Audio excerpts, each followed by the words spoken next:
نہ عربیوں نے، نہ فارسیوں نے، اور نہ اجمیوں نے، کسی نے بھی اللہ کو نہیں دیکھا۔ اس ساری کائنات میں جیسے خدا ایک ہے، جنت میں جانے سے پہلے اسے دیکھنے والا بھی محمد ایک ہے۔ کسی نے اللہ کو نہیں دیکھا ہے، اللہ کو آج تک کسی نے نہیں دیکھا۔ اللہ کی زیارت سے مشرف ہونے والے صرف ایک ہستی ہیں جنہیں آمنہ کا لال کہا جاتا ہے، جو میرے اور آپ کے محبوب بھی ہیں، رسول بھی ہیں، نبی بھی ہیں، ہمارے شافع بھی ہیں، اور ہمارے لیے اللہ کی بارگاہ میں گزارشات پیش کرنے والے بھی ہیں۔ اور پھر میں کہہ رہا تھا فطرت مختلف ہے۔ تمہاری فطرت کیا ہے؟ تمہارا لیے قانون کیا ہے؟ تمہارے لیے قانون یہ ہے کہ تم نے جنت میں جانا ہے، بولو انشاءاللہ۔ وہ بار بار کہتا ہوں، ان نعت خوانوں کی بات قطعاً نہ سننا جو کہتے ہیں ہمیں مدینہ چاہیے، جنت کی روڈ کوئی نہیں، یہ بات نہ کرنا، چونکہ جنت کی طلب مصطفیٰ نے فرمائی ہے۔ آپ سمجھے کہ نہیں؟ اور سارے مدینے میں ایک بات اور سن لو، سارے مدینے میں، کل مدینے میں، مدینہ المنورہ میں سب سے افضل جگہ، توجہ ہے نا، توجہ ہے، سب سے افضل جگہ پورے مدینہ المنورہ میں کون سی ہے؟ حضور کے روضے سے لے کر حضور کے منبر تک۔ کیا ہے؟ بولو نا، حضور کے روضے سے، بولتے نہیں آپ، حضور کے روضے سے لے کر، یا حضور کی قبر انور سے لے کر حضور کے منبر تک، یہ کیا ہے؟ اس کو نبی پاک نے فرمایا روضۃ من ریاض الجنہ۔ کیا فرمایا؟ روضۃ من ریاض الجنہ۔ تو لوگ اسے ریاض الجنہ کہتے ہیں، لیکن یہ غلط العام ہے، اصل میں وہ کیا ہے؟ روضۃ من ریاض الجنہ ہی اس کو کہنا چاہیے، کیونکہ روضہ واحد ہے اور ریاض جمع ہے، یعنی جنت کے باغوں میں سے یہ ایک باغ ہے۔ تو ریاض تو نہ، وہ تو روضہ ہوا نا، بولو نا۔ تو اصل میں وہ روضۃ الجنہ ہے، لیکن یہ زبان زد عام ہو گیا ریاض الجنہ۔ لیکن آپ سے میں یہ بات پوچھتا ہوں کہ وہ جو قبر انور سے لے کر حضور کے منبر تک جو جگہ ہے، اس کو نبی پاک نے جنت فرمایا ہے۔ اور اس کو جنت کیوں فرمایا؟ اس لیے جنت فرمایا کہ اس میں آپ خود موجود ہیں۔ کیوں فرمایا؟ اس میں آپ خود موجود ہیں، اور جب تک آپ موجود ہیں یہ ریاض الجنہ ہی ہے۔ یہ باغات جنت میں سے یہ ایک باغ ہے اور رہے گا۔ میں یہ کہنا چاہتا ہوں کہ آپ جنت میں جائیں گے ماشاءاللہ، ہم سب جنت میں جائیں گے۔ جنت انہی کے لیے ہے جو رسول کے غلام ہیں، جنت انہی کے لیے جو رسول اللہ کے نام کے نعرے لگانے والے، گلی کوچوں میں چلنے والے، آپ کی محبت کا دم بھرنے والے، انہی کے لیے جنت ہے۔ لیکن دیکھو، جنت میں جاؤ گے، جنت میں جانے کے بعد پھر جنت کی نعمتوں سے لطف اندوز ہوگے ایک عرصے تک، پھر ایک وقت آئے گا کہ اللہ کا دیدار بھی نصیب ہوگا۔ وجوہ یومئذ ناظرہ ناظرہ الی ربہا ناظرہ۔ ایسا وقت آئے گا انشاءاللہ کہ یہی تمہاری آنکھیں ہوں گی، یہی تمہارا چہرہ ہوگا، یہی تمہارا جسم ہوگا، اور یہی تمہارا وجود ہوگا، یہی تمہارا نام ہوگا، اور تم جنت میں ہوگے اور خدا کی زیارت ہوگی، اللہ کی زیارت ہوگی۔ اللہ کی زیارت سب کو ہوگی۔ دنیا میں زیارت کی خواہش حضرت موسیٰ نے بھی فرمائی، اور آپ کا خواہش فرمانا اہل علم نے فرمایا کہ خواہش فرمانا اس بات کو ثابت کرتا ہے کہ خواہش دنیا میں بھی کرو یہ جائز ہے، کیونکہ نبی ایک ناجائز سوال نہیں کر سکتا، نبی ایک ناجائز چیز کا مطالبہ نہیں کر سکتا، نبی اسی چیز کا مطالبہ کرے گا جو جائز ہوگی۔ اور ایک نبی ہو کر مطالبہ کر رہا ہے کہ میں دیکھنا چاہتا ہوں، اے اللہ میں آپ کو دیکھنا چاہتا ہوں، انظر الیہ، میں آپ کو دیکھنا چاہتا ہوں، تو کیا انہوں نے اللہ کو دیکھا؟ نہیں دیکھا نا۔ اللہ تعالیٰ نے تجلی نازل فرمائی اور پھر بے ہوش ہو گئے، طور جل گیا، ایک قصہ ہے۔ لیکن میں بتانا یہ چاہتا ہوں، میں آپ کو نبی پاک کی شخصیت کا امتیاز بتا رہا ہوں کہ ساری کائنات اور ساری کائنات کی بات چھوڑو، اللہ کی زیارت کے سب سے زیادہ حقدار اس کی مخلوق میں وہ ہیں جو جنہیں اللہ نے اپنی نبوت اور رسالت عطا فرمائی، جنہیں اپنی خلافت عطا فرمائی ہے، اور وہ نبی ہیں۔ نبی سب سے زیادہ حقدار ہے اللہ کے دیدار کا، اور امت بعد میں دیکھے گی، پہلے امت کے سردار دیکھیں گے، امت بعد میں دیکھے گی، پہلے امت کے والی دیکھیں گے۔ تو جو موسیٰ علیہ السلام کے ماننے والے مومنین ہیں اور مومنات ہیں، وہ موسیٰ سے پہلے خدا کی زیارت جنت میں نہیں کر سکتے۔ موسیٰ پہلے دیکھیں گے، امت بعد میں دیکھے گی۔ لیکن چاہے وہ نبی ہو، چاہے وہ رسول ہو، چاہے وہ ولی ہو، چاہے وہ ملائکہ ہو، ساری کائنات میں اللہ کا دیدار اس جہاں میں نہیں ہو سکتا۔ اللہ کے دیدار کے لیے پہلے مرنا ہے، مر کے پھر برزخ میں رہنا ہے، اور برزخ کے بعد پھر حشر میں ٹھہرنا ہے، اور حشر کے بعد پل صراط سے عبور کرنا ہے، اور وہاں سے جانے کے بعد جنت میں جانا ہے، اور جنت میں جا کر پھر ایک عرصہ رہنا ہے، پھر خدا کی زیارت کا اذن عام ہوگا اور زیارت کا سلسلہ شروع ہوگا۔ لیکن ساری کائنات کے لیے یہی قانون ہے، مصطفیٰ کے لیے یہ قانون نہیں۔ کہا اگر تمہیں بھی جنت میں باقیوں کے ساتھ پہلی مرتبہ زیارت کراؤں، اے محمد تم میں اور باقی جہان میں کیا فرق رہ جائے گا؟ یہ سب حشر سے گزر کر مجھ تک پہنچنے والے ہیں، لیکن محمد تیری فطرت بھی اور ہے، تیری طاقت بھی اور ہے، تیری نبوت بھی اور ہے، تیری رسالت بھی اور ہے، تیرا مکھڑا بھی اور ہے، تیری عادت بھی اور ہے، ارے تیری صفات بھی اور ہے، تیری ذات بھی اور ہے۔ یہ سارے بعد میں دیکھیں گے، تو دنیا میں بھی دیکھے گا، آخرت میں بھی۔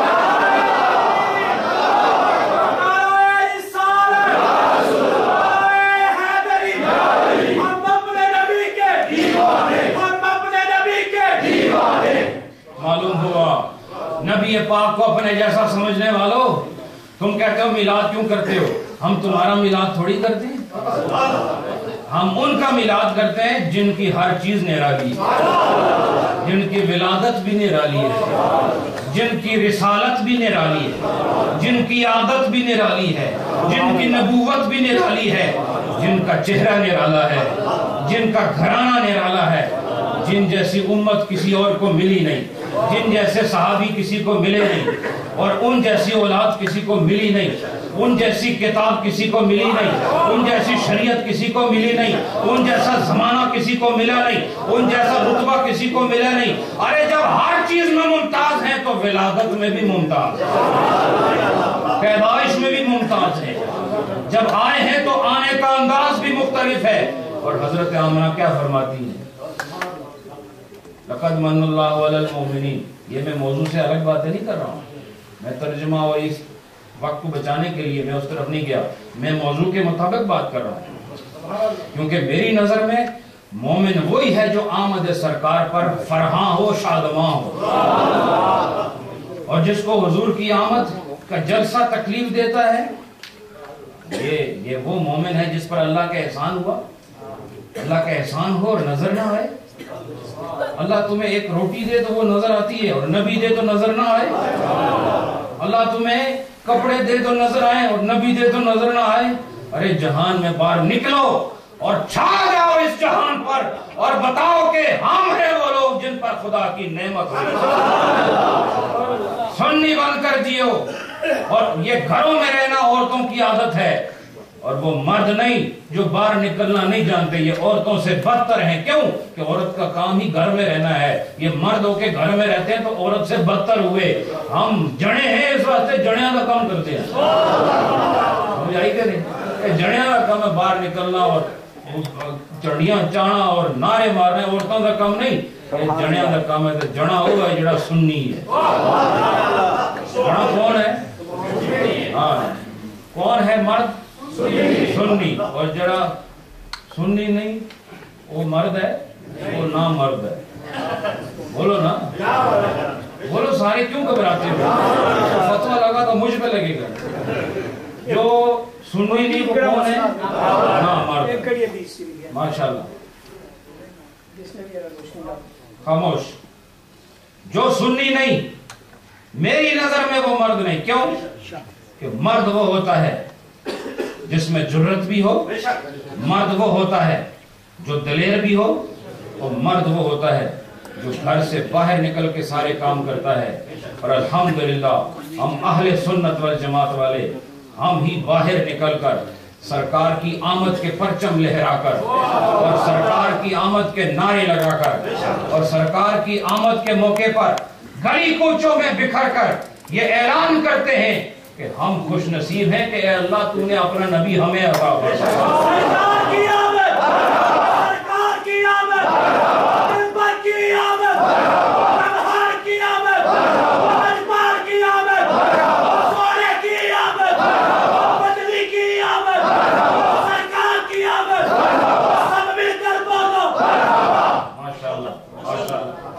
ماشاءاللہ. میرے دوستو،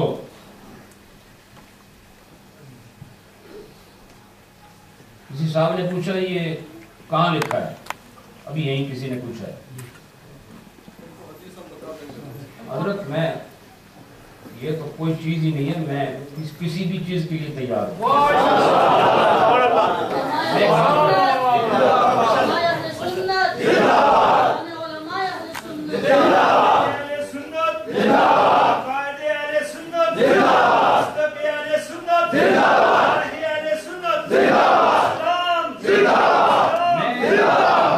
بس اب بات ختم کرتے ہیں. میں ایک بات پوچھتا ہوں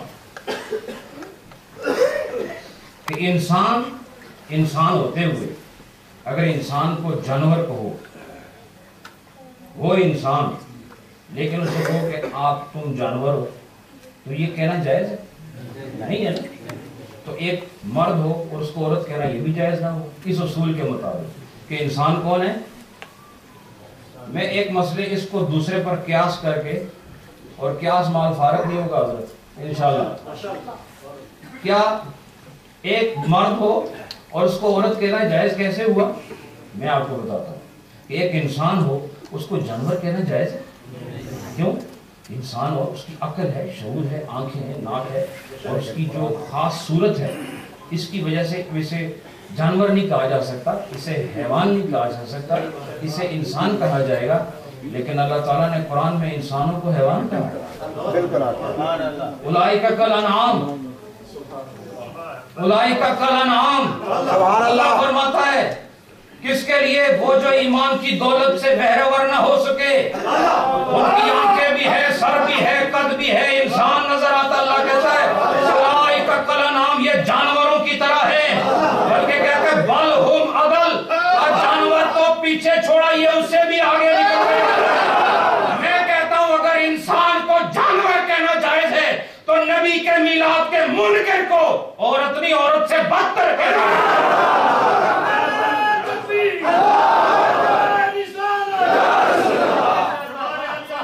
ایک بات اور کرتا ہوں کہ مرد کو عورت کہنا اتنی بری بات نہیں جتنا انسان کو جانور کہنا. چونکہ عورت کہا تب بھی انسان تو ہے نا، عورت کہا پھر بھی بنی نوع انسان میں ہے، لیکن انسان کو جانور کہہ دینا یہ کہاں سے ثابت ہے؟ ارے تم مجھے سکھاتے ہو، میں تمہیں بتاتا ہوں رب نے ہمیں سکھایا ہے، اور تم اپنی بات کرتے ہو، میں رب کا کلام پیش کرتا ہوں. اگر رب کی نظر میں انسانوں کی صورت میں چلنے پھرنے والا بھی اگر مومن نہ ہو تو وہ جانور، بلکہ جانور سے بدتر ہوتا ہے. تو میں بھی کہتا ہوں وہ مرد جو گھروں کو قبرستان بنا کر میلاد مصطفیٰ کو ناجائز کہتے ہیں، ارے تم مرد نہیں، تم نامرد ہو.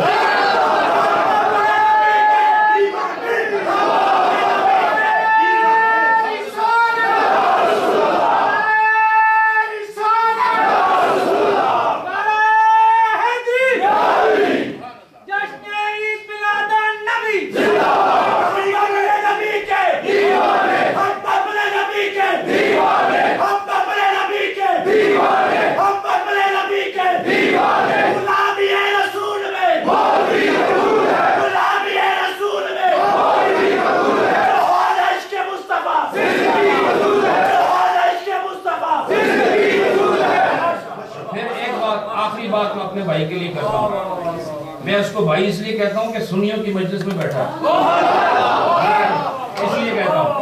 ایک بات آخری کرتا ہوں، وہ یہ ہے کہ دیکھو عرف عام کا اعتبار ہے کہ نہیں؟ اہل علم بتائیں گے آپ کو عرف کا اعتبار ہوتا ہے کہ جیسے آدمی کہتا ہے کہ وہ فلاں آدمی اتنا بہادر ہے جیسے شیر، تو اگر اس آدمی کو اگر ہم کہیں کہ اب تم شیر ہو جاؤ، تمہارے چفڑ لانے بڑے کن بھی بنانا شیر والے، کیونکہ تو شیر ہو گیا ہے، تو وہ کبھی نہیں مانے گا. یہ اس کو شیر کہنا ایک صفت کی بنیاد پر ہے، وہ کیا؟ جرت، بہادری. اور کہتے ہیں تمہاری آنکھ جیسے ہرن کی آنکھ ہے، میں ہرن کی آنکھ کٹ کے لانا تھوڑے سے بھی، پھر دیکھا کیا چیز لگنے، کیا تو وہ ہرن بن گیا؟ تو یہ صفات کی وجہ سے نام بولے جاتے ہیں. اور عرف کا اعتبار ہوتا ہے، عرف میں جو چیز جیسے معروف ہو جائے، جیسے مشہور ہو جائے، پھر وہ کلام اسی کے مطابق جاری رہتا ہے. اور اس کو نبی پاک کے زمانے سے آج تک اس کو رائج رکھا گیا ہے. عرف معتبر ہے، یہ اہل علم جانتے ہیں، اور اصول فقہ کا ایک روشن اصول ہے کہ عرف معتبر ہوتا ہے. اور عرف میں اس آدمی کو نامرد ہی کہا جاتا ہے جو ہو مرد لیکن بزدل ہو، کیونکہ بزدل کی یہ صفت نہیں ہوتی. اور پھر کہتے نہیں تو جا کے چوڑیاں پال ہے، کہتے نہیں. تو یہ میرے بھائی حدیث کی بات نہ کیا کرو، یہ عرف عام کا اعتبار ہوتا ہے، اور یہ مجمع اہل سنت کا ہے. اور اہل سنت میں ہم آخری بات میں یہ کر رہا ہوں کہ میں یہ چاہتا ہوں کہ تمہارے اندر یہ جو بہار موجود ہے، تمہارے اندر جو یہ چنگاری موجود ہے، تمہارے اندر جو یہ شمع روشن ہے، اس کو کبھی مدم نہ ہونے دینا. قبر کے اندر یہی روشنی ساتھ جائے گی. قبر میں کوئی آپ کینڈل آپ کے ہاتھ میں نہیں ہوگی، قبر میں سورج کا نور نہیں آنے والا، قبر میں چاند کا نور نہیں آنے والا. قبر میں وہ نور ساتھ جائے گا جو اندر ہے، جو اللہ کو نظر آتا ہے، اس کے محبوب کو نظر آتا ہے. ایمان کا نور ہے، یہ ساتھ جائے گا جس سے قبر روشن ہوتی ہے. اور آخری بات، بہت زیادہ وقت لے گیا ہوں،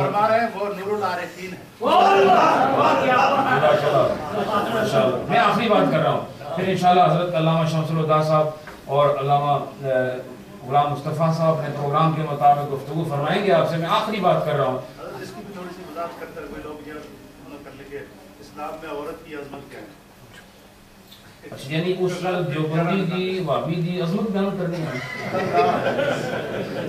کیونکہ اس ویلے عورت کا موضوع کسی اور رنگ ہی ہے، نفس عورت کا مسئلہ ہے، ایک صفت دی وجہ تو عورت آتی ہے.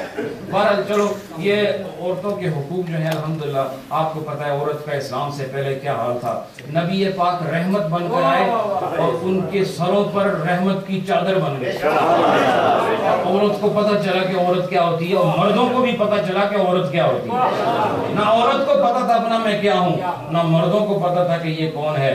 ان دونوں کو اپنا تعارف کرانے والے اور مردوں کو ان کا تعارف کرانے والے وہ ہیں جنہوں نے خدا سے ہمارا تعارف کرایا، وہ جناب محمد صلی اللہ علیہ وسلم. آخری بات کر رہا ہوں، اور وہ درد دل سے کر رہا ہوں، درد دل سے کر رہا ہوں.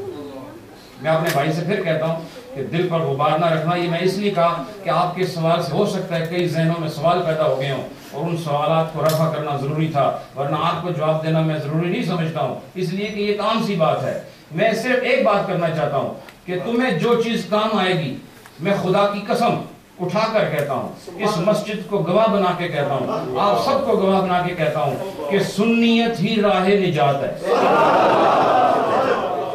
سنیت ہی راہ نجات ہے. اس سے نہ کوئی مفر ہے نہ مقر ہے، اس کے علاوہ اس سے بھاگنے کا کوئی راستہ نہیں، اور نہ اس کے بغیر کہیں سکون ملنے والا ہے. اس کو نہ چھوڑنا، اور اس کو نہ چھوڑنے کا طریقہ یہ ہے کہ تم الحمدللہ سنی ہو، اور کیا تم نہیں چاہتے کہ تمہاری یہ سنیت سے معمور بہار تمہاری اولادوں میں بھی چلی جائے؟ باپ وہ نہیں ہوتا جو اولاد کو اچھے کپڑے خرید کے دے اور نیکسٹ اور ڈیبنم کے کپڑے اور بوٹ لا کر کہے کہ مجھے بڑا سونا ہے. یہ کوئی محبت نہیں ہے. محبت یہ ہے کہ اس کی قبر بچاؤ، محبت یہ ہے کہ اس کا حشر بچاؤ، محبت یہ ہے کہ اس کے اندر خوشبو محمد پیدا کرو، اس کے اندر خوے محبت پیدا کرو، اس کے اندر بوئے محبت پیدا کرو، اور اس کے روح میں روح محمد پیدا کرو. کیسے ہوگا وہ کیسے ہوگا؟ تمہارے بچے، تم کیسے سنی رہے اور تمہارے اندر سنیت کی بہار کیسے قائم رہی؟ کوئی فرشتہ کان میں اذان دیتا ہے آپ کو؟ یا راتوں کو آپ سارے اللہ کے ولی بڑے بڑے خواب دیکھتے ہیں، کوئی بغداد شریف پہنچا ہوتا ہے آپ میں سے، کوئی مدینہ شریف ہوتا ہے، کوئی اجمیر شریف پہنچا ہوتا ہے، کوئی سرہند شریف ہوتا ہے، آپ میں سارے صاحبان پرواز ہو کیا؟ کوئی نہیں ہے نا۔ طریقہ کیا تھا کہ جو تمہارے والدین تھے انہوں نے تمہیں ان کے حوالے کیا جن کے اندر سنیت کا نور ہو۔ انہوں نے تمہیں کبھی ایسی جگہ نہیں بھیجا جہاں پر گستاخی اور بے ادبی قرآن کو پڑھانے کے بہانے سکھائی جاتی۔ اس لیے اپنے بچوں کو صرف سنی بے شک تمہیں 3-4 میل ڈرائیو کر کے آنا پڑے، یہ 4 میل کی ڈرائیو آسان ہے، قبر کا راستہ مشکل ہے۔ اپنی آخرت کو بچانے والوں اپنی اولاد کی آخرت کو بھی بچاؤ۔ اور وہ کیسے کہ یہ جو آپ سے ہر لمحے بدعت اور شرک کم سے کم فتویٰ ہے ان کے یہاں، ان کی فقہ میں جتنا، یعنی جس طرح سورہ رحمان میں نہیں فَبِأَيِّ آلَاءِ رَبِّكُمَا تُكَذِّبَانِ بار بار آ رہا ہے، اس طرح انہوں نے بھی کہا کہ چلو ہم بھی ایک ایسا فتویٰ جاری کریں جس میں 2 لفظ ضرور آئیں، شرک اور بدعت۔ شرک اور بدعت، یہ ایسا نہ ہو کہ ایک وقت ایسا آئے کہ کسی بچوں کے نام بھی شرک اور بدعت رکھنا شروع کر دیں۔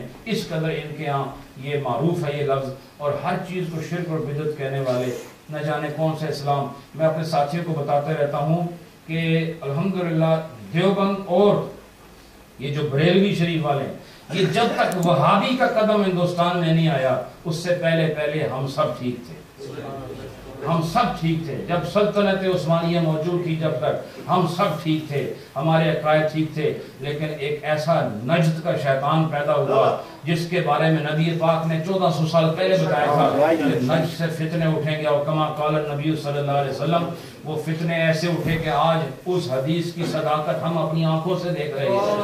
اور فتنے اٹھے اور یہ 2 جماعتیں بن گئی، ایک دیوبند اور ایک بریلوی، اور یہ بنی کی ان کی خباثت کی وجہ سے وہ آئے۔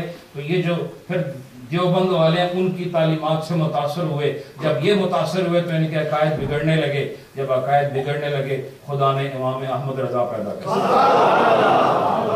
وہ پیدا نہ ہوتے تو آج میرے تمہاری یہ بہار قائم نہ رہتی، یہ ساری بہاروں کے سرخیل اور اس پورے قافلے کے سپہ سالار اور محبت کے اس جیش محبت کے سالار جو سب سے آگے نظر آتے ہیں، جنہوں نے ہماری جان بھی بچائی ہے، ہمارا ایمان بھی بچایا ہے، وہ امام احمد رضا خان بریلوی ہے۔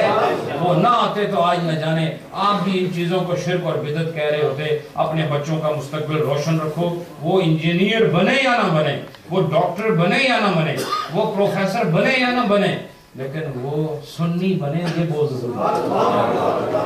کیونکہ ڈاکٹر نہ بنا تبھی آپ میں سارے ڈاکٹر سارے پروفیسر بیٹھے ہوتے ہیں، ہیں نا کچھ پروفیسر، لیکن سارے تھے نا پروفیسر، اور آپ سارے ہی انجینئر ہیں، جہاز اڑاتے ہیں سارے، لیکن آپ سنی ہو یہ کم، لیکن کہہ سکتے ہیں وہ سارے سنی ہیں۔ یہ انجینئر دنیا میں فائدہ دے گا، ڈاکٹر دنیا میں فائدہ دے گا، اور جہاز اڑاؤ گے دنیا میں اڑاؤ گے، آسمان سے آگے تو نہیں جا سکتے۔ اور سنی کی پرواز سرے معیشت، سنی اس کو روکنے والا کوئی نہیں ہے۔ سب سے پہلے ایمان ہے، پھر دنیا ہے۔ ایمان کی حفاظت کرو، دنیا کی حفاظت خدا خود فرما دے گا۔